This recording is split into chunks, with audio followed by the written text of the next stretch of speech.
Today, Monday, August 21st, the Battlefield 1 August update has arrived, and the massive 6GB patch size is packed with some big game changes, subtle tweaks, and some fresh new content. In this quick video, we will go over game fixes, weapon changes, vehicle changes, and new content, and much more. As usual, I'll share the important details with you, as well as the patch notes in the description, so you can read up on just about everything the new update has to offer.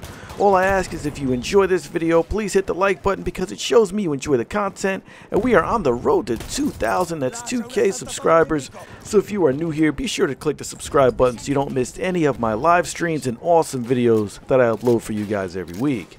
With that being said, I'm Spanker, and let's get into what you came here for. The Battlefield 1 August update or August patch has given us a piece of the next upcoming DLC for Battlefield 1, the Russian DLC, called In the Name of the Tsar. This Russian-themed DLC adds the Russian army to Battlefield 1 and is slated to release next month in September. This piece of the Russian DLC is one of the new maps released earlier than the DLC, and this map is called Lupkow Pass. If you've seen my gameplay video showcasing this map, you know what to expect, and that's Battlefield 1's very first snow map. If you haven't seen Lupkow Pass in action yet, it's the scene of a wintry mountainous landscape with plenty of opportunities for intense battles between well-placed, moderately distanced capture points. The snowy terrain is new to Battlefield 1, but comes as more than just a visual change in scenery. The sounds of enemy footsteps in the thick snow, for example, as well as times of almost white-out blizzard conditions serve to create one realistic, bone-chilling experience. In addition to snow on Lupkow Pass, we see the addition of a new weapon, the Cavalry Lance. Those of you who enjoy playing the Cavalry or Horse Rider class in Battlefield 1 will now have the option to equip a lance, which is basically a long skewer that is used to charge towards and subsequently impale unobservant infantry within your path. Although it was introduced for the Russian faction, either army can equip this lance. There are also more improvements to the horse riding experience, which we will address shortly, but since we're speaking of a new map, this will be a great time to share some awesome map-related news. You may remember some time ago, I shared the Frontlines game mode would be coming to the Battlefield 1 vanilla maps, Argonne Forest and Amiens. We now have two more vanilla maps to add to the Frontlines game mode roster. Grappa and one of my favorite maps, Ballroom Blitz, are now available for Frontlines game mode play. And the best news yet is that you do not need premium to access Frontlines game mode on either of these vanilla maps. Speaking of maps, there are a few map tweaks and changes on this new update, one of them being on the map Amiens. So on Amiens, what seemed to be a previous problem was tank spawns could at times get blocked by soldiers, so that's been addressed. I personally did not see this problem occur, but I have seen there have been some complaints about it, so just letting you guys know that has been addressed.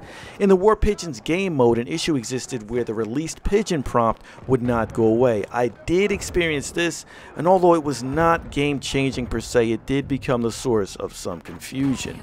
As far as game mode changes are concerned, I spend quite a bit of time in spectator mode, both recording cinematics, scouring maps for the best tactical advantages, and monitoring hackers, so I have noticed some spectator mode inconsistencies. It appears some spectator mode issues have been addressed. DICE has fixed an issue where spectators would see all scores as 0 at the end of the round screen.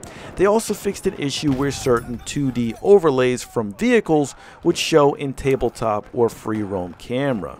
Speaking of vehicles, Battlefield would not be Battlefield without them, and there are some vehicle changes added to improve the gaming experience. In the visual department, veteran Battlefield 1 players can agree we've seen some ridiculous vehicle explosions or choppy vehicle destruction animations. One example of this is airplanes destroyed in midair previously had a horrible, almost distractingly unrealistic destruction animation. Vehicle destruction has been fixed, so it should appear a more fluid transition to the destroyed state. As for horses, the cavalry will see much needed improvements. When using horses in Battlefield 1, it's been truly frustrating to be riding a reject horse that somehow cannot jump over small obstacles. Now, instead of stopping at obstacles, horses should automatically jump over them. Also, triggering a reload while galloping on the horse will no longer cause the horse to stop sprinting. That's another source of frustration in my opinion, and there's another source, was the slow turning speed of the horses from standing still. It appears this turning speed has been increased by 25%. Lastly, for horses, and this can be found in the main options menu under controls, under basic, there now exists an option to switch between toggle or hold for sprinting with the horse, which I think that's pretty important. For those of you ace pilots out there, the one change noted for airplanes appeared to be airplane rocket crosshair should no longer be faded, which might help you improve your accuracy. Now on to a topic I get most often asked about when I make these update videos, and that is the weapon changes. Although the weapons themselves don't see too many alterations, it could be because much attention was given to the brand new weapons we will see soon for the In the Name of the Tsar DLC.